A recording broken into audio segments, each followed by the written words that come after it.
அருட்பெருஞ்சோதி அருட்பெருஞ்சோதி தனிப்பெருங் கருணை அருட்பெருஞ்சோதி. எல்லா உயிர்களும் இன்புற்று வாழ்க. கொல்லா நெறி குவலயமெல்லாம் ஓங்குக. சமரச சுத்த சன்மார்க்கம் எல்லா உலகும் தழைக்க. வள்ளல் மலரடி வாழ்க வாழ்க. அறிவார்ந்த சிந்தனையாளர்களுக்கு வணக்கம். சமரச சுத்த சன்மார்க்க சத்திய ஞான விண்ணப்பம்.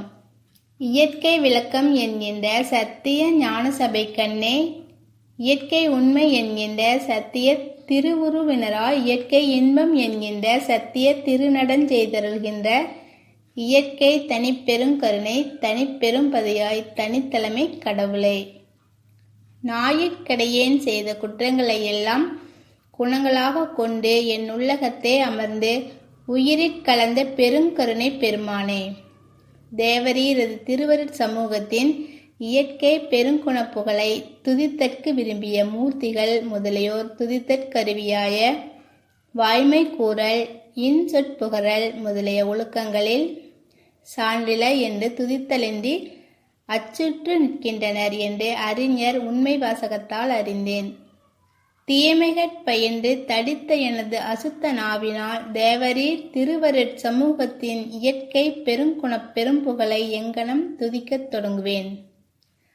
அண்ட பிண்ட முதலிய எல்லாவற்றிற்கும் அகத்தும் புறத்தும் நிறைந்து விளங்குகின்ற அருட்பெருஞ்சோதி தனிப்பெரும்பதியாய் பூரணரே, தேவரீர் திருவருட் சமூகத்தின் இயற்கை உண்மை தரத்தை அறிய வேண்டுமென்றும் இயற்கை பெருங்கருணை பெருந்தன்மையை கருதுதல் வேண்டுமென்றும் இயற்கை பெருங்குணப் பெரும்புகழை துதித்தல் வேண்டுமென்றும் என் உள்ளகத்தே ஊற்றெழுந்து விரைந்து மென்மேற் பெருகுகின்ற பேராசை பெருவெள்ளம் அணை கடந்து செல்கின்றதாகையால் அறிவார் அறிகின்ற வண்ணங்களும் கருதுவார் கருதுகின்ற வண்ணங்களும் துதிப்பார் துதிக்கின்ற வண்ணங்களும் ஆகிய எல்லா வண்ணங்களையும் உடையவர் அருட்பெருஞ்சோதி தனிப்பெருங்கடவுள் என்ற சத்திய ஞானிகளது உண்மை வாசகத்தை பற்றுக்கோடாக கொண்டு அறிதற்கும் கருதுதற்கும் துதித்தற்கும் தொடங்கினேன்.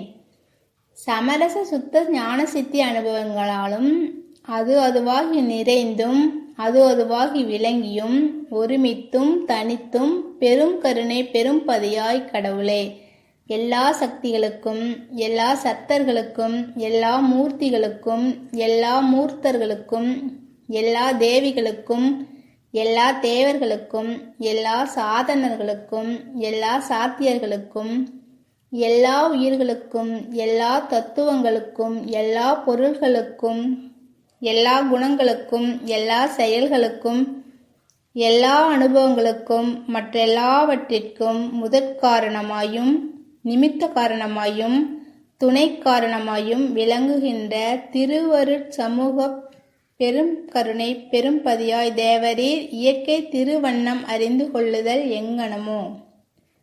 ஒப்புயர் வேண்டி விளங்குகின்ற ஒருவரே தேவரீர் திருவண்ணமும் திருவருட் சமூக திருவண்ணமும் அறிதற்கும் கருதற்கும் துதித்தற்கும் எத்திரத்தானும் கூடாவாயினும் அடிமை அளவிற்கு இயன்றபடி அறியாது அறிந்தும் கருதாது கருதியும் துதியாது துதித்தும் எனது உரிமையை ஊற்றஞ் செய்கின்றவனானேன். வந்தனம் வந்தனம். இந்த ஞான விண்ணப்பம் இந்த பிறவியில் நாம் எடுத்த உடம்பை அழியாத உடம்பாக அருள் உடம்பாக மாற்றிக்கொள்ள வேண்டும்.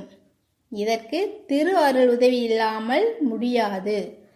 திரு அருளுதவியை எப்படி பெறுவது என்றால், மிக தெளிவாக அனுபவபூர்வமாக இதில் வள்ளல் பெருமானார் கூறியிருக்கிறார்.